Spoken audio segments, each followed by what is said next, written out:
আমাদের সবার অভিভাবক, আমার দুইজন অভিভাবক, আমাদের প্রাক্তন মন্ত্রী এবং আমাদের অভিভাবক, সবার অভিভাবক মাননীয় মন্ত্রী গৌতম রায় মহাশয় বক্তব্য রেখেছেন এবং তার পূর্বে কৃপাদা বক্তব্য রেখেছেন। তারপরে আমার আর কিছু বলার থাকে না। আমি কয়েকটা কথা আপনাদেরকে বলি, আমি সমস্ত নির্বাচনে আপনাদেরকে বলবো, কিন্তু তারপরে এত বড় জনস্রোত আজকে নেমেছে, কয়েকটা কথা আপনাদেরকে আমার বলা প্রয়োজন। আমি বিশ্বাস করি পরম পিতার আশীর্বাদ আমার কাছে আছে, তাই বলে আমি টিকিট পেয়েছি এবং আপনাদের আশীর্বাদ আছে বলে আমার জয়ের সম্ভাবনা প্রবল। এবং তার থেকে বড় জিনিস, যে মানুষটা আমার সাথে আজ মঞ্চে আমার পাশে দাঁড়িয়েছে, এর থেকে বড় গ্যারান্টি কিছুই হতে পারে না। এই গ্যারান্টি আমার সম্মুখে দাঁড়িয়ে থাকা আপনারা যারা হাইলাকান্দির সম্মানীয় ভোটাররা আছেন, নিজের বুকে আজ হাত দিয়ে বলুন আমাদের বুকটা কত বড়, যে আমাদের অভিভাবক আজকের দিনে আমাকে আশীর্বাদ করার জন্য আমার সাথে মঞ্চে দাঁড়িয়েছেন। সেই জন্য আমি আমার অন্তরের অন্তঃস্থল থেকে ওনাকে ধন্যবাদ জ্ঞাপন করি।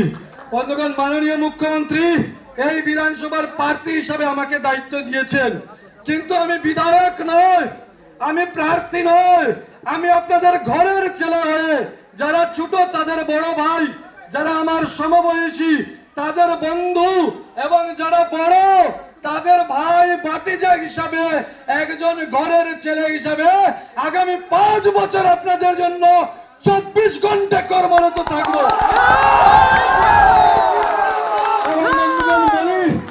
আগামী 9 এপ্রিল বিকাল 5টা পর্যন্ত আপনারা সবাই আমার দায়িত্ব নেবেন এবং বিকাল 5:01 থেকে আগামী 5 বছরের জন্য আপনাদের এবং আপনাদের ঘরের প্রত্যেকটি সমস্যার দায়িত্ব আমি নিলাম। প্রত্যেকটি ঘরের সমস্যার সমাধান করার প্রতিশ্রুতি ওই মঞ্চ থেকে দিলাম। আমরা বিগত 10 বছর বিজেপি সরকার দিশপুরে আছে, বিজেপি দিল্লিতে আছে, কিন্তু বন্ধুগণ আমাদের এখানে বিজেপি সরকার থেকেও না থাকার অবস্থা। আমাদের এখানে একজন এমপি, একজন জিপি সভাপতি আপনার গ্রামের জন্য যদি কোনো একটা স্কিম ধরে, তাকে ব্লকে গিয়ে বসতে হয় এবং সেই ব্লকে বসে আপনার স্কিমকে পাস করতে হয়। সেই ব্লকের চেয়ারম্যান কারা? সেই ব্লকের চেয়ারম্যান হাইলাকান্দি জেলার 3 জন অপদার্থ বিধায়ক। এরা কোনোদিন মানুষের কাজ করে না, এদেরকে পার্সেন্টেজ চাই। সেই জন্য বিজেপির জিপি, বিজেপির এমপি, বিজেপির জেলা পরিষদ থাকার পরও ব্লকে গিয়ে আমাদের বিধায়ক না থাকায় সাংবিধানিক ভাবে আমরা পিছিয়ে পড়েছি। এইবার সাংবিধানিক ভাবে এগিয়ে দিতে হবে, যাতে প্রত্যেক জিপির সমস্যা, প্রত্যেক গ্রুপের সমস্যা আমি বিধায়ক হিসাবে শপথ নিয়ে ব্লকের চেয়ারম্যান হয়ে সেটা পালন করতে পারি, যাতে আপনাদের ডেভেলপমেন্ট, আপনাদের উন্নয়ন, আপনাদের প্রগতি যাতে না থামে। তার সাথে সাথে আরেকটা কথা আমি বলে দেই, যে মুখ্যমন্ত্রী যেভাবে এই বিধানসভাকে সাজিয়েছেন এবং এই বিধানসভার যেগুলো সমস্যা রয়েছে, বারবার আমরা মুখ্যমন্ত্রীকে বলেছি। গতকাল মুখ্যমন্ত্রী শিলচর এসেছিলেন, অনেক বড় বড় সমস্যা, ব্রিজের সমস্যা, কোথাও রাস্তার সমস্যা, কোথাও স্কুলের সমস্যা আছে, এগুলো তো আমরা সবাই মিলে সমাধান করব। বিধায়ক হিসেবে সচেষ্ট থাকবো। তার সাথে সাথে কালকে আমি মুখ্যমন্ত্রীকে বলেছিলাম যে দাদা, আমি যেখানেই যাই কেউ না কেউ মহিলা বেরিয়ে আসে যে আমি অরুণোদয় পাইনি, কোনো না কোনো এসএইচজি গ্রুপ বেরিয়ে আসে যে আমি এসএইচজি গ্রুপের পয়সা পাইনি। মাননীয় মুখ্যমন্ত্রী আমাকে বলেছেন, মিলন 10 বছর থেকে বিজেপি সরকার আসার পর এখানে বিধায়ক নেই, তুমি ডক্টর হিমন্ত বিশ্ব শর্মা আসামের মুখ্যমন্ত্রী হয়ে যে বোন, যে মায়ের অরুণোদয় নেই, এসএইচজির পয়সা পাইনি, তাদেরকে কথা দিয়ে আসো যে আমাদের সরকার গঠন 4 মে আমরা আমাদের ফলাফল ঘোষণা হব এবং শপথ ঘোষণার পর, শপথ নেওয়ার পর প্রথম যে কাজ আমি করব, হাইলাকান্দি জেলায় যতটা অরুণোদয় প্রয়োজন, যতটা এসএইচজির পয়সা প্রয়োজন, আমি বিশেষ নজর দিয়ে সবকিছু করে দেব, যাতে কোনো মা অরুণোদয়ের পয়সা ছাড়া থাকে না। আমি বলেছি দাদা, আমাদের অনেক যুবক আছে, আত্মনির্ভর লোন আমরা মাত্র বিগত ইয়েতে 800টি আত্মনির্ভর লোন পেয়েছি। আমাকে মাননীয় মুখ্যমন্ত্রী বলেছেন কত চাই, তুমি 800কে 8000 বলে দাও। তুমি যদি চাও আমি 80,000 আত্মনির্ভর লোনের ব্যবস্থা তোমার জেলায় করে দেব। মাননীয় মুখ্যমন্ত্রী বারবার একটা কথা বলছেন যে আমাদের কোনো প্রতিযোগিতা নেই। তুমি সবাইকে বলো যে কত পার্থক্যে, কত বুটের ব্যবধানে এই যে হাইলাকান্দি বিধানসভা নতুন রূপে সাজিয়েছে, এখান থেকে বিধায়ককে কত ডিফারেন্সে পাঠায়। যত বুটের পার্থক্যে আপনারা জয়ী করে দেবেন, মাননীয় মুখ্যমন্ত্রী তত স্পিডে হাইলাকান্দির জন্য কাজ করবে, হাইলাকান্দির জন্য কাজ করবে। আমি মুখ্যমন্ত্রীকে বলেছি এখানে গারমুড়ার প্রত্যন্ত অঞ্চল থেকে মানুষ এসেছে। আমি বলেছি যে গারমুড়া অঞ্চলে একটা উচ্চ শিক্ষা প্রতিষ্ঠান প্রয়োজন, একটা কলেজ প্রয়োজন। উনি বলেছেন গারমুড়াবাসীকে গিয়ে বলো। আমি শিক্ষামন্ত্রী হিসাবে যখন ওইখানে গিয়েছিলাম আমি দেখে এসেছি ওই জায়গার প্রয়োজন। এইবার আমি মুখ্যমন্ত্রী হয়েছি, আমাদের সরকার গঠন হোক, তুমি আরো একবার আমাকে মনে করে দিও ওই মিজোরামের প্রত্যন্ত অঞ্চল গারমুড়া জিপিতেও একটা কলেজ আমি বানিয়ে দেওয়ার কাজ করব।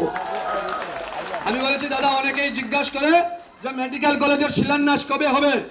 দাদা আমাদেরকে মাননীয় মুখ্যমন্ত্রী আমাকে বলেছেন যে মেডিকেল শিলান্যাসের কথা তোমার চিন্তা করতে হবে না। আমি বলেছি আমার কি করতে হবে? বলছেন তুমি হাইলাকান্দিবাসীর সাথে কথা বলো যে মেডিকেল কলেজ কোথায় দিতে হবে। তুমি এবং তোমার হাইলাকান্দিবাসীর দায়িত্ব যে মেডিকেল কলেজের জায়গা চিহ্নিত করা, এবং আমি মুখ্যমন্ত্রী হিসাবে আমার দায়িত্ব আগামী 2026 ডিসেম্বর মাস আসার পূর্বে শিলান্যাস করা মেডিকেল কলেজের কাজ শুরু করা। এই জন্য বন্ধুগণ, এই মুখ্যমন্ত্রী কাজের মুখ্যমন্ত্রী, এই মুখ্যমন্ত্রীর বুকে এবং মুখে দুইটাই এক, যা বলেন তাই করেন। এই জন্য আমার উপর বিশ্বাস যদি না হয়, মাননীয় মুখ্যমন্ত্রীর উপর বিশ্বাস রাখুন। বিজেপির যে বিজয় যাত্রা, বিজেপির যে উন্নয়নের যাত্রা, সেই যাত্রায় সামিল হন, হাতে হাত ধরুন, একসাথে। আমাদের কোনো বিরোধী নেই, কোন ধরনের চর্চা নাই। অনেকে বলে খেলা শুরু হবে, কোনো খেলা নেই। মাননীয় মুখ্যমন্ত্রী অরুণোদয়, এসএসজির পয়সা, আত্মনির্ভর লোন সবকিছু দিয়ে খেলা আগে থেকেই শেষ করে দিয়েছেন। এবং এই খেলাকে ভালোভাবে ফিনিশিং দেওয়ার জন্য কে আসছেন জিজ্ঞেস করুন। কে আসছেন? উত্তর প্রদেশের মাননীয় মুখ্যমন্ত্রী যোগী আদিত্যনাথ আসছেন। এবং মুখ্যমন্ত্রী বলেছেন, ডক্টর মিলন দাস তুমি নিশ্চিত থাকো, আমি মুখ্যমন্ত্রী, আমার যদি 2টা 3টা 4টাও সভা হয়, একটা সভা আমি হাইলাকান্দিতে তোমার জন্য করব। এই জন্য খেলা কিছু নেই, খেলার শুধু ফিনিশিং দেওয়ার জন্য যোগী আদিত্যনাথ, মাননীয় মুখ্যমন্ত্রী ডক্টর হিমন্ত বিশ্ব শর্মা এবং বাগান অঞ্চলের জন্য পবন সিং বা মনোজ তিওয়ারি আমাদের মধ্যে গান গেতে আসবে। এই জন্য এইবারের নির্বাচন শুধু একটা নির্বাচন নয়, এইবারের নির্বাচন আগামী দিনের হাইলাকান্দির ভবিষ্যৎ নির্ধারণ করবে। এবং এই ভবিষ্যৎ নির্ধারণের জন্য আপনারা সবাই নির্ণায়ক ভূমিকা পালন করবেন। আপনারা যারা এখানে আসছেন, আমি যে প্রতিশ্রুতি দিয়েছি, যে সংকল্প আপনাদের সম্মুখে নিয়েছি, এটা ঘরে ঘরে গিয়ে আপনাদেরকে বলতে হবে। আমরা মানুষকে নিমন্ত্রণ করতে হবে। যদি আমরা নিমন্ত্রণ করতে পারি, আপনারা এরকম ভাববেন না যে আমাদের সরকার আছে বলে সবাই আমাদেরকে ভোট দিয়ে দেবে। আমরা প্রতিটা কার্যকর্তা মানুষের ঘরে গিয়ে নরেন্দ্র মোদীর বার্তা, ডক্টর হিমন্ত বিশ্ব শর্মার বার্তা দিতে হবে। এবং আপনাদেরকে বলি, আপনাদেরকে আশ্বস্ত করার জন্য বিজেপি আমাদের পক্ষে আছে, আমরা বিজেপির পক্ষে আছি। হাইলাকান্দির উন্নয়ন আরো ত্বরান্বিত করার জন্য কিছুক্ষণ পূর্বে আর গুয়াহাটি থেকে দিলীপ শইকীয়া রওনা হয়েছেন, উনিও আমাদের নমিনেশনে আমাদের সাথে থাকছেন। সেই জন্য সব মিলিয়ে একটা উৎসবের পরিবেশ। আমরা জিতবো এবং বিপুল ভোটে জিতবো। এবং বিপুল ভোটে জিতার পর কি হবে? জিতার পর সত্যিকারের যেটা খেলা, সেটা আবির খেলা হবে, আর কোনো খেলা নাই। তো আমি বক্তব্য দীর্ঘায়িত না করে, আপনাদের সবার সব জায়গায় পৌঁছা হয়তো সম্ভব হবে না, আপনারা সবাই এক একজন মিলন দাস হয়ে আমাদের কাজ করবেন। এবং কৃপাদাকে এই মঞ্চ থেকে আমি বলে দিচ্ছি, কৃপাদা পুরো সময় আমাদেরকে দিতে হবে। কারণ শ্রীভূমিতে কৃপাদা কথা দিয়েছে, কৃপাদা থাকবেন, আমরা থাকবো। আমরা সবাই মিলে ভালো করে প্রচার করব। আমরা ভোটের দিনে প্রথম ভোট দান তারপর জলপান করব। যদি প্রথম বুট দান তারপর জলপান করি তাহলে আমরা প্রার্থী জয়ী হবে। এবং দলের যারা কর্মী আছেন বুটে ইভিএম লাস্ট ইভিএম টিপা পর্যন্ত বুথ সেন্টারে থাকবেন।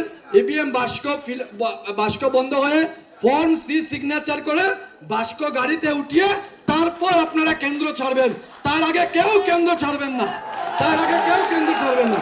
এতটুকু আশা রেখে আমি আপনাদের ঘরের ছেলে, আমি আপনাদের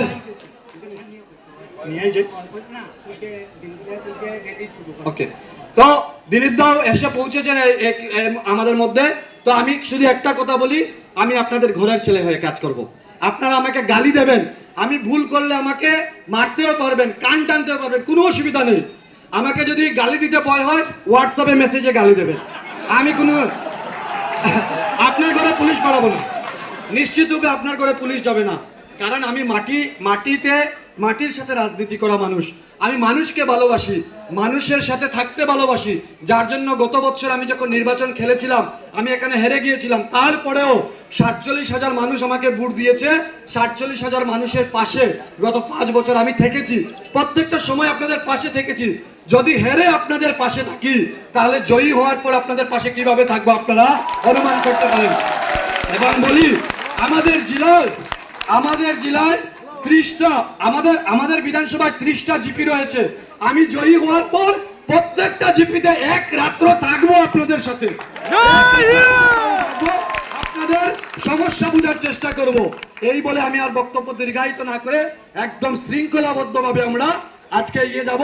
এবং এই বিপুল সংখ্যায় আপনারা এখানে এসে উপস্থিত হয়েছেন, তার জন্য আমি আপনাদের সবাইকে নমন করে আমি আমার বক্তব্য শেষ করছি।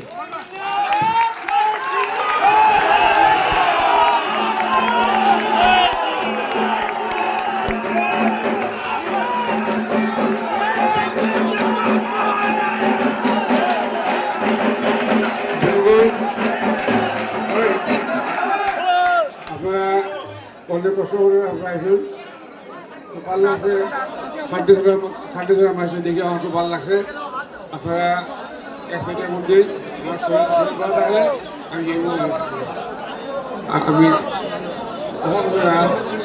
আমি শনিবারের দিকে